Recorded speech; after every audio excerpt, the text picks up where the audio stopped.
Hello dears, എല്ലാവർക്കും സുഖമല്ലേ? ഇന്ന് ഞാൻ പിന്നെയും ഒരു ഐസ്ക്രീം കണ്ടെയ്നറും കൊണ്ട് വന്നിട്ടുണ്ട്. ഇത്തവണ കുറച്ച് വലുത് തന്നെ ആയിക്കോട്ടെ എന്ന് വിചാരിച്ച്. അപ്പോൾ ഇത് വെച്ചിട്ട് നമുക്ക് വേറെ എന്തുണ്ടാക്കാനാ, ചെടി വെക്കാനായിട്ട് ഒരു പോട്ട് ഉണ്ടാക്കാം. അപ്പോൾ ഇതിലേക്ക് നമ്മൾ ഇന്ന് ചെയ്യാൻ പോണത് ട്രെൻഡിങ് ആയിട്ട് നിൽക്കുന്ന ഒരു ഡിസൈനാണ്. അപ്പോൾ ഇത് ചെയ്യാനായിട്ട് നമുക്ക് വേറെ ഡ്രോയിങ് സ്കില്ലോ അല്ലെങ്കിൽ പ്രത്യേകിച്ച് വലിയ വലിയ ബ്രഷിങ് ഇൻസ്ട്രുമെൻറ്റ്സും കാര്യങ്ങളും ഒന്നും തന്നെ വേണ്ട. അപ്പോൾ ഇതിനു വേണ്ടി ആദ്യം തന്നെ നമ്മൾ കഴിഞ്ഞ വീഡിയോയിൽ ചെയ്ത പോലെ തന്നെ ഒരു ബേസ് കോട്ട് കൊടുക്കണം. അത് വെള്ള കളർ പെയിൻറ്റ് വെച്ചിട്ട് ഒരു ബേസ് കോട്ട് കൊടുക്കുകയാണെങ്കിൽ മുകളിൽ അടിക്കുന്ന കളറിന് നല്ലൊരു എടുപ്പുണ്ടാവുമെന്ന് നമ്മൾ കഴിഞ്ഞ വീഡിയോയിൽ പറഞ്ഞതായിരുന്നല്ലോ. അപ്പോൾ ഇത്തവണ എൻ്റെ വൈറ്റ് കളർ പെയിൻറ്റ് കഴിഞ്ഞു പോയിട്ടാണ്. അപ്പോൾ പിന്നെ ഒരു കാര്യം എനിക്ക് പറയാനുള്ളത്, ഞാനിതിൽ ഉപയോഗിക്കുന്ന എല്ലാ പെയിൻറ്റും അക്രിലിക് കളേഴ്സാണ്. കഴിഞ്ഞ വീഡിയോയിൽ ഞാൻ പറഞ്ഞിട്ടുണ്ടായി, എന്നാലും കുറേ പേര് വീണ്ടും എന്നോട് വീഡിയോയിൽ ചോദിച്ചിട്ടുണ്ടായിരുന്നു കേട്ടോ. അപ്പോൾ ഈ വൈറ്റ് കഴിഞ്ഞതുകൊണ്ട് ഞാൻ ഇപ്പോൾ ഈ ഒരു കളറാണ് മുഴുവനായിട്ട് കൊടുക്കാമെന്ന് വിചാരിക്കുന്നത്.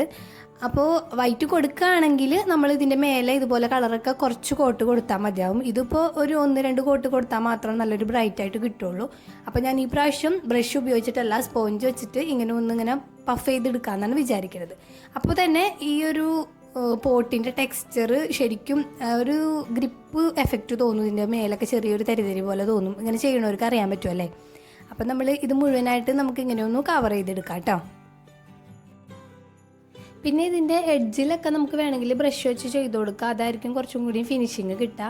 അല്ലെങ്കിൽ നമ്മൾ സ്പഞ്ച് വെച്ച് ചെയ്യുമ്പോൾ ഇതിൻ്റെ ഗ്യാപ്പിലേക്കൊന്നും അങ്ങനെ കയറാത്ത പോലെ അവിടെയൊക്കെ ചെറിയ ചെറിയ വൈറ്റ് കളർ കാണും. അപ്പോൾ അതുകൊണ്ട് നമ്മൾ അത് ബ്രഷ് വെച്ചിട്ടാണ് ചെയ്യുന്നത്. അപ്പം അങ്ങനെ കുറച്ച് സമയം ഇത് വെച്ച് നല്ല പോലെ ഉണക്കിയെടുക്കണം. ഇനിയാണ് നമ്മുടെ മെയിൻ ഐറ്റം കൊണ്ടുവരുന്നത് കേട്ടോ. അത് വേറെ ഒന്നുമല്ല, നമ്മുടെ ഈ ഒരു ടൂത്ത് ബ്രഷ് തന്നെയാണ്.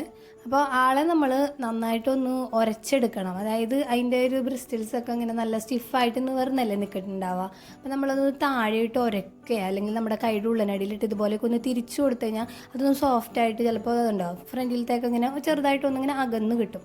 ചിലവരുടെയൊക്കെ പഴയ ബ്രഷ് എടുത്താലും മതി കേട്ടോ, അതും ഇങ്ങനെ പല്ല് തേച്ച് നല്ല കാവടി പോലെ ആയിട്ടുണ്ടാവും.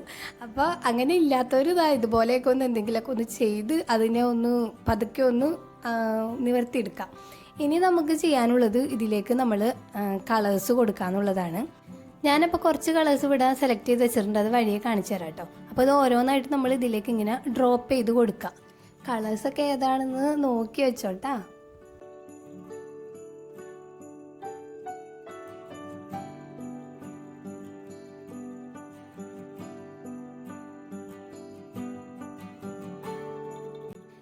അപ്പോൾ കണ്ടില്ലേ, ഈ ഒരു 5 കളറാണ് ഞാൻ എടുത്തിട്ടുള്ളത്. അപ്പോൾ ഇത് എനിക്ക് മാച്ചിങ് ആയിട്ടും കോൺട്രാസ്റ്റിംഗ് ആയിട്ടൊക്കെ തോന്നി. അപ്പോൾ അതുകൊണ്ട് ഞാൻ ഇത്ര എടുത്ത്, നിങ്ങളുടെ ഇഷ്ടത്തിന് നിങ്ങൾക്ക് കളറൊക്കെ മാറ്റിയെടുക്കാം. ഇനി നമ്മൾ ചെയ്യണത് ഈ ഒരു ഡിസൈനാണ്. സത്യം പറഞ്ഞു കഴിഞ്ഞാൽ ഈ ഒരു ഭാഗം റെക്കോർഡ് ചെയ്യാനായിട്ട് വെച്ചിട്ടുണ്ടായിരുന്നു, എന്തോ മെസ്സേജ് വന്നത് ഓഫായിപ്പോൾ ഞാൻ അറിഞ്ഞില്ല. കുഴപ്പമില്ല, നമുക്ക് അടുത്ത ഫെദർ എങ്ങനെ വരക്കണേന്ന് നോക്കാം അല്ലേ. അപ്പോൾ ഫെദറാണെന്ന് ഞാൻ ഫെദറാണ് കേട്ടോ മനസ്സിൽ വിചാരിച്ചത്. ഫെദർ ആയെന്നാണ് എൻ്റെ ഒരു വിശ്വാസം. പിന്നെ ഒരു കാര്യം, ഇതുപോലെ എന്തെങ്കിലും നമ്മളുടെ അടുത്ത് ബ്രഷ് ഒന്നിങ്ങനെ സ്ക്രബ് ചെയ്യാൻ വേണ്ടി എടുത്ത് വെക്കണം കേട്ടോ. പിന്നെ നമ്മളിത് ചെയ്യുമ്പോൾ വേറൊരു കാര്യം ശ്രദ്ധിക്കാനുള്ളത്, നമ്മൾ ജസ്റ്റ് ഒന്ന് പെയിൻറ്റ് തൊട്ട് കൊടുക്കല്ല, അത് ഈ കാണുന്ന പോലെ ചെറിയൊരു പ്രൊജക്റ്റ് ചെയ്തിട്ട് ഇങ്ങനെ ഒരു ഡ്രോപ്പ് വീണ് കിടക്കണ പോലെ ചെയ്യണം കേട്ടോ. ട്യൂബൊക്കെ ആണെങ്കിൽ നമുക്ക് എളുപ്പത്തിൽ അങ്ങനെ ഡ്രോപ്പ് ആക്കാൻ പറ്റും. ബ്രഷ് ആണെങ്കിലും ഒരു റൗണ്ട് ബ്രഷിലെടുത്ത് ഇതുപോലെ നേരത്തെ വെച്ച പോലെ അങ്ങനെ വെച്ച് കൊടുത്താൽ മതി.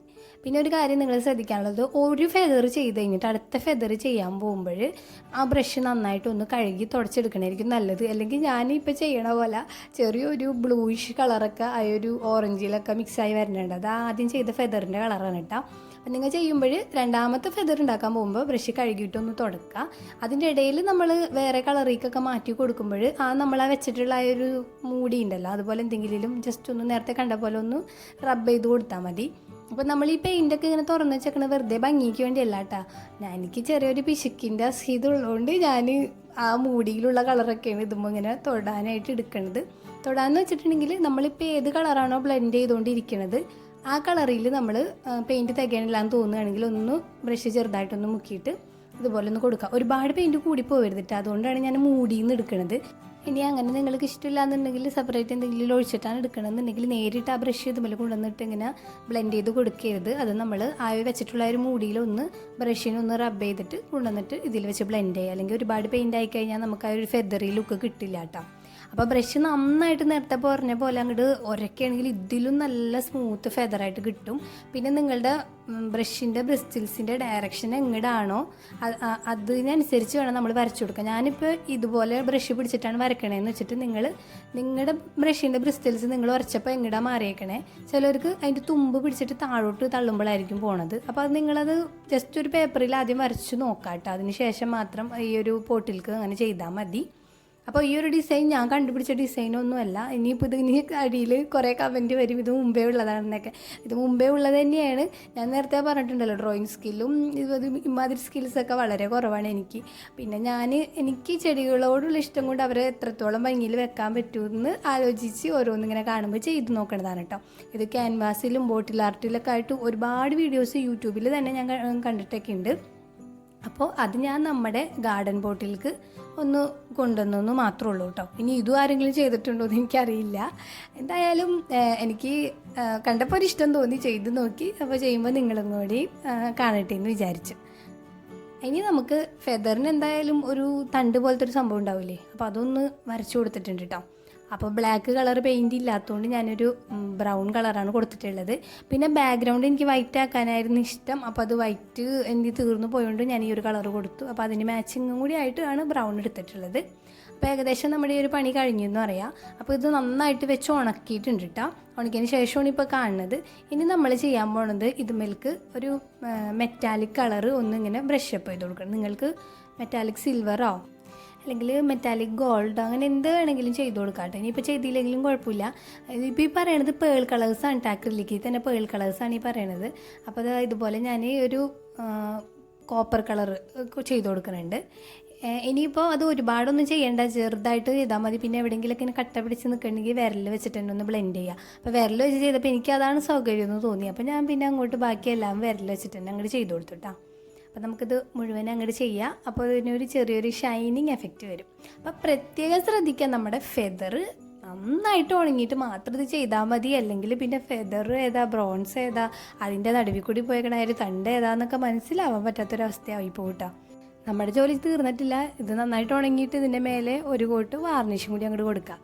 അപ്പോൾ അതും കൂടി അങ്ങോട്ട് ഉണങ്ങി വരുമ്പോൾ ഇതുപോലെ സ്റ്റൈലിനായിട്ട് ഏതെങ്കിലുമൊക്കെ ഒരു ചെടി അങ്ങോട്ട് എടുത്ത് വെച്ച് കൊടുക്കാം. അപ്പോൾ ഞാൻ ഇതിൻ്റെ ഒരു അറ്റത്ത് കുറച്ച് ബ്രൗൺ കളറും കൂടിയും കൊടുത്തിട്ടുണ്ട് കേട്ടോ, ആ ഒരു വക്ക് ഭാഗത്ത്. അപ്പോൾ ഉണങ്ങി വന്നപ്പോൾ ഇതുപോലെയൊക്കെ ആയിട്ടുണ്ട്. ഞാൻ എൻ്റെ ഒരു കഴിവ് വെച്ച് ചെയ്തെന്നുള്ളൂ. ഇതിനേക്കാൾ നന്നായിട്ട് ചെയ്യാൻ പറ്റുന്ന ഒരു നല്ല ഫിനിഷിങ്ങോടുകൂടി തന്നെ ചെയ്തെടുക്കാം കേട്ടോ. അപ്പോൾ ഞാനിവിടെ ഒരു കള്ളത്തരം കൂടി കാണിച്ചിട്ടുണ്ട്. അതും കൂടി കണ്ടിട്ട് എല്ലാവരും പോയാൽ മതിയിട്ടാ. കണ്ടില്ലേ, നമ്മൾ കഴിഞ്ഞ പ്രാവശ്യം ഉണ്ടാക്കിയ ഇമോജി ബോട്ടിൽസിലത്തെ ഒരെണ്ണമാണ്. അപ്പോൾ പെട്ടെന്ന് ചെടിയൊന്നും നടാനും ഒന്നും സമയം കിട്ടിയില്ല. അപ്പം ഞാൻ വേഗം തന്നെ ഒരെണ്ണാളെ ഇങ്ങോട്ട് എടുത്ത് ഇറക്കി വെച്ചതാണ്. എന്തായാലും സംഭവം നടന്നല്ലോ അല്ലേ. നിങ്ങൾക്കിത് ഇഷ്ടമായെങ്കിൽ പറ്റുന്നവരൊക്കെ ഒന്ന് ട്രൈ ചെയ്ത് നോക്കാം.